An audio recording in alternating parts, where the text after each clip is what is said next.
la une, ce matin, le programme national du secteur rural en examen à Ouagadougou.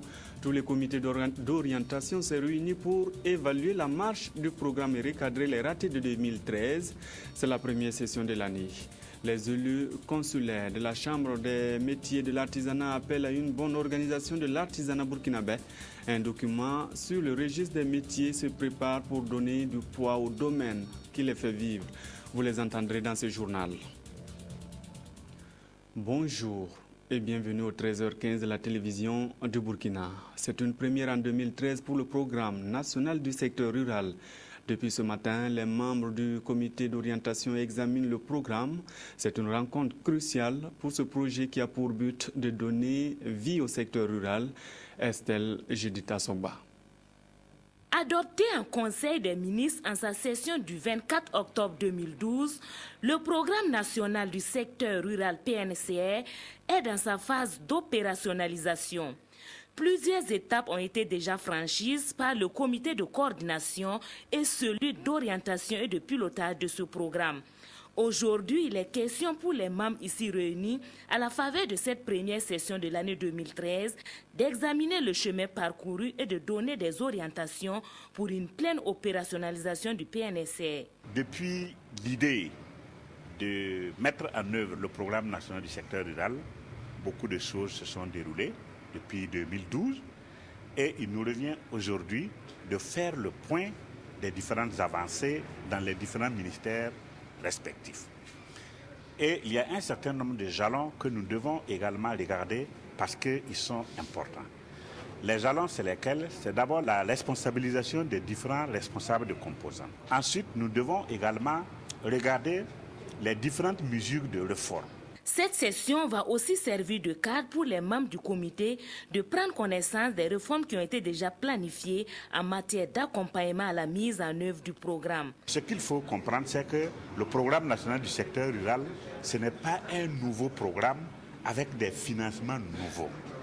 C'est une façon de faire, c'est une façon d'organiser l'ensemble de nos pratiques et interventions pour les mettre dans un cadre cohérent et permettre que l'ensemble de nos projets et programmes puissent s'exécuter avec un meilleur impact en favorisant un alignement des différents partenaires techniques et financiers qui soutiennent le Burkina dans un cadre cohérent et unifié.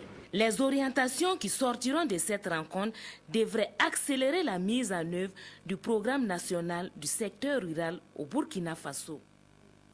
Le Burkina qui s'engage dans la production du tournesol. Mais avant, les encadreurs des producteurs se forment pour maîtriser les rouages de cette production. Ils doivent communiquer toutes ces informations reçues aux producteurs sur le terrain. Rokia Sanou. Ceci est un champ de tournesol en maturation et cela un champ de kénaf ou grande oseille. L'un produit des graines pour la fabrication d'huile alimentaire et l'autre des fibres et du bois pour la confection de sacs de jute, de papier et de matériaux de construction, entre autres. Ce sont deux spéculations qui peuvent améliorer considérablement les revenus et accroître l'offre d'emploi en milieu rural. Cependant, elles demeurent peu ou pas du tout connues des producteurs. Cet atelier vise donc la vulgarisation des itinéraires de production du tournesol et du kénaf qui, selon les spécialistes, sont productibles partout au Burkina Faso. Mais certainement, là où il pleuvra moins, les rendements risquent d'être un peu plus faibles. Mais c'est calculé pour que toutes ces cultures-là, à travers l'itinéraire que nous allons enseigner aux agents d'encadrement technique, que chacun puisse avoir le meilleur rendement pour permettre, par exemple, d'ici 5 ans, qu'au Burkina, on puisse faire 300 000 hectares de tournesol, 100 000 hectares de kénaf. C'est une cinquantaine de techniciens d'encadrement des producteurs qui bénéficient de cette formation. Ils sont venus de la boucle du Moun, des cascades, des hauts bassins et du sud-ouest. À notre retour, nous allons œuvrer à organiser les producteurs, les accompagner, à même de diversifier leur production, gage donc de la réduction de la pauvreté et la réduction aussi de l'insécurité alimentaire en milieu rural. Plus de 2000 producteurs devraient bénéficier des retombées de cette formation. Et pour faciliter la tâche des agents d'encadrement, 2 manuels contenant les informations essentielles sur la production des 2 cultures ont été mis à leur disposition. Des manuels que le ministère de la Recherche scientifique et de l'Innovation ambitionne traduire en langue nationale au profit des producteurs. Bientôt, un plan pour s'adapter au changement climatique dans le domaine des infrastructures et de l'habitat. Les initiateurs sont à la phase de validation des textes. Ils sont réunis à Ouagadougou pour avoir des mesures consensuelles et rencontrer le besoin de toutes les parties. Kadi Sanogo. Les acteurs du secteur des infrastructures et de l'habitat venus des différentes régions du Burkina sont réunis en atelier d'échange en vue de la formulation du plan national d'adaptation au changement climatique. Ce document sera bâti autour des résultats de l'analyse de la vulnérabilité au changement climatique des secteurs prioritaires identifiés tels que l'agriculture, l'élevage, l'environnement, l'énergie, le transport et les infrastructures. L'objectif final visé par cet atelier est d'amender les propositions de mesures consensuelles d'adaptation au changement climatique pour les domaines des infrastructures et de l'habitat. Il s'agira de susciter des échanges entre les acteurs en vue de pouvoir arrêter des propositions assez concrètes, informer également les mêmes acteurs sur les changements climatiques et ensuite les mesures préconisées par le PANA pragmatique. Ensuite, il s'agira sur la base des échanges, de pouvoir déterminer des actions prioritaires. Ensuite, déterminer les coûts pour ces actions prioritaires.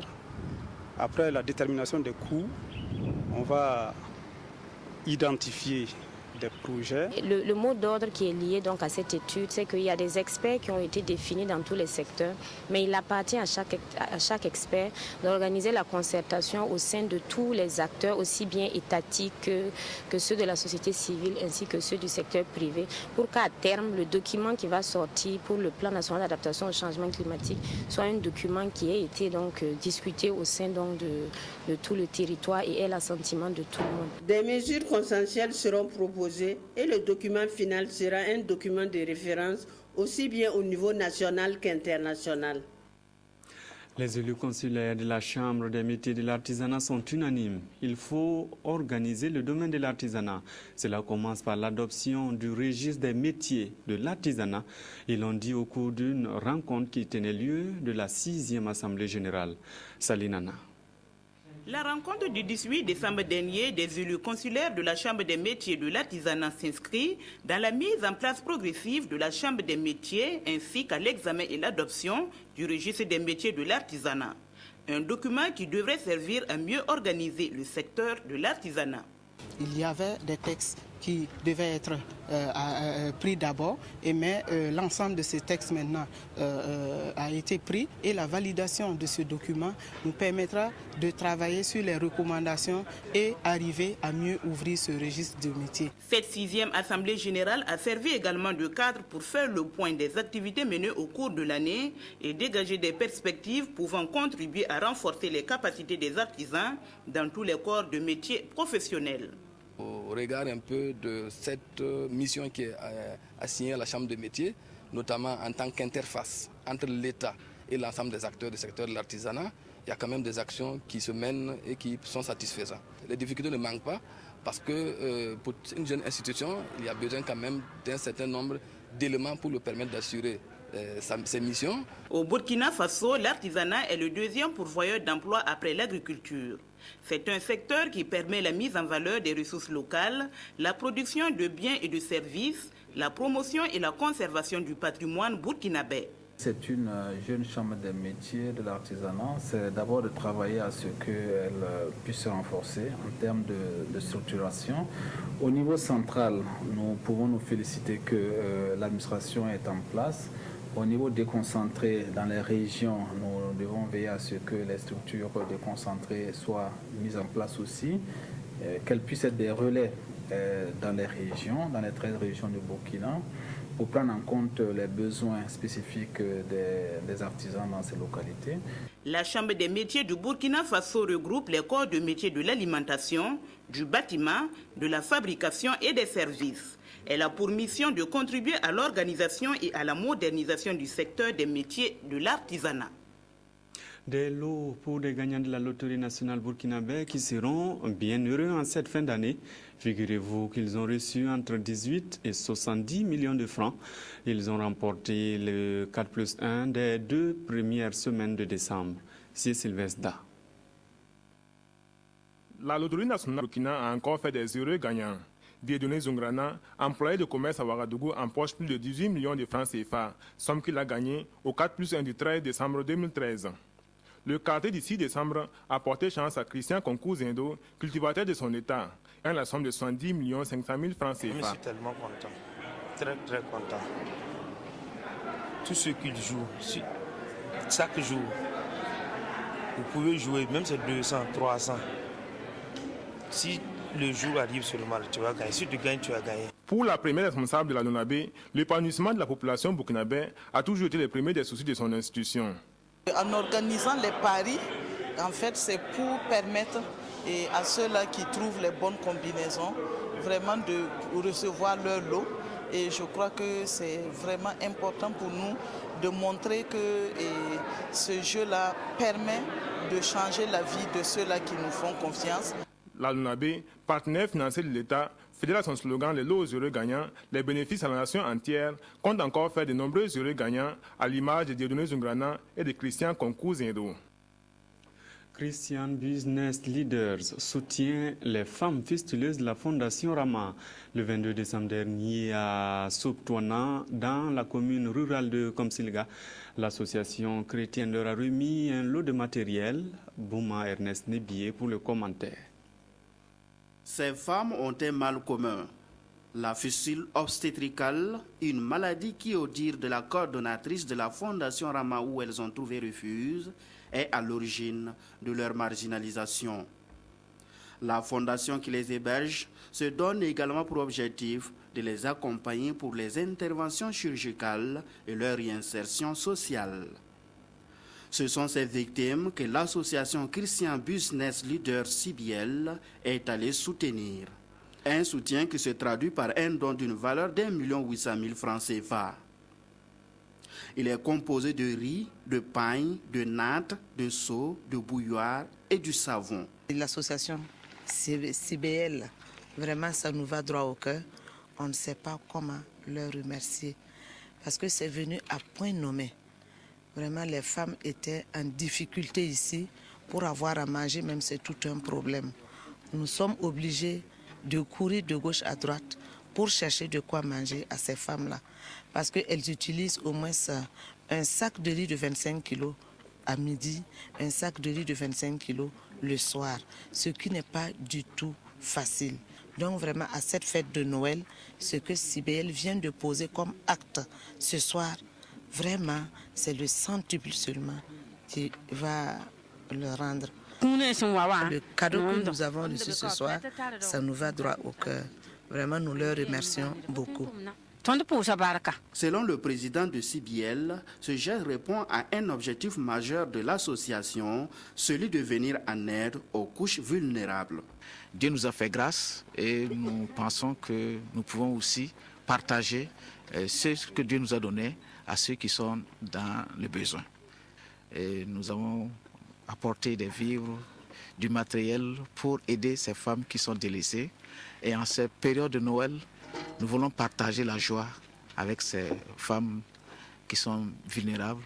Et nous pensons que cette action est une action qui va dans la droite ligne des recommandations de notre Seigneur Jésus. Christian Business Leaders CBL est une association de chrétiens évangéliques.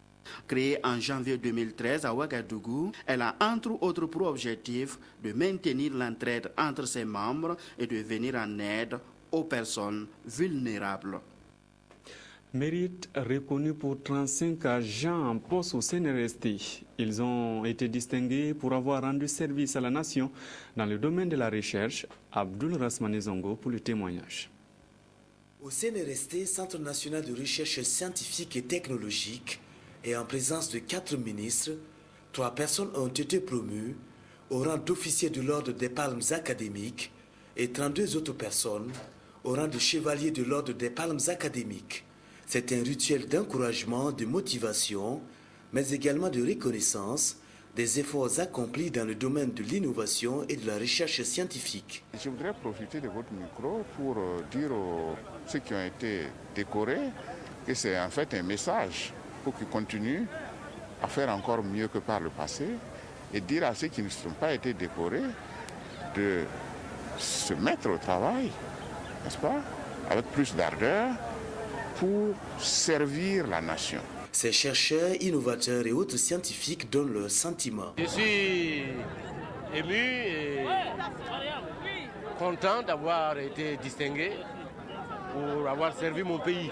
Je souhaite de tout cœur que les jeunes qui regardent ces images de décoration chaque année soient motivés pour aimer la science et le savoir. Un sentiment de joie. Je suis très contente et je remercie mes supérieurs hiérarchiques et je rends grâce à Dieu. L'autre fait marquant de cette activité a été la remise de distinction à 2 jeunes chercheurs burkinabés pour leurs travaux en sciences de la vie et de la terre, volet 1, sciences fondamentales, technologie et innovation, volet 2. Ils reçoivent chacun un prix de l'Académie internationale des sciences basée en Italie. Les organisateurs des nuits atypiques de Koudougou face aux journalistes, ils sont venus faire le bilan, bien sûr, du festival 2013. Les acquis, les insuffisances, mais surtout les nouveaux défis ont été présentés aux hommes des médias. Isaïe Parkouda.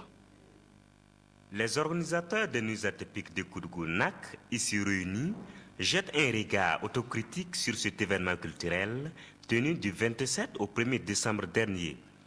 Une rencontre qui a connu la participation de la police et des soldats de feu, tenus à marquer leur présence pour proposer des plans et dispositifs de sécurité plus renforcés pour les éditions prochaines. Le directeur du festival rassure, cette rencontre va permettre de corriger les erreurs afin que la 19e édition soit encore meilleure. Et nous avons parcouru tout ce que nous avons fait pendant les NAC et nous avons vu qu'est-ce qui a marché, qu'est-ce qui n'a pas marché, pourquoi ça n'a pas marché, pourquoi ça a bien marché et qu'est-ce que nous prévoyons pour l'édition future. Il y a eu des difficultés, mais les gens ont apporté tout de suite des solutions à ces difficultés-là. Selon le coordonnateur de nuits atypiques, toutes les recommandations formulées seront prises en compte pour un bon déroulement des NAC 2014. Dans l'avenir, nous pensons que les NAC vont se nourrir beaucoup plus des recommandations et des suggestions de ce soir pour pouvoir avancer sereinement vers la 19e édition qui, d'une manière ou d'une autre, va préparer la 20e édition des NAC qui se tiendra bientôt. Tenir une édition ensemble avec tous les partenaires depuis 20 ans, c'est la seule manifestation culturelle d'initiative privée, je crois, qui tienne la route aussi longtemps et sans discontinuer. Le festival prend de l'âge et en 2015, il aura 20 ans. L'édition 2013 et celle de l'année prochaine sont dites éditions préparatoires des 20 ans d'existence des nuits atypiques, baptisées édition des grands événements. C'est terminé pour aujourd'hui. Merci de votre fidélité. À demain.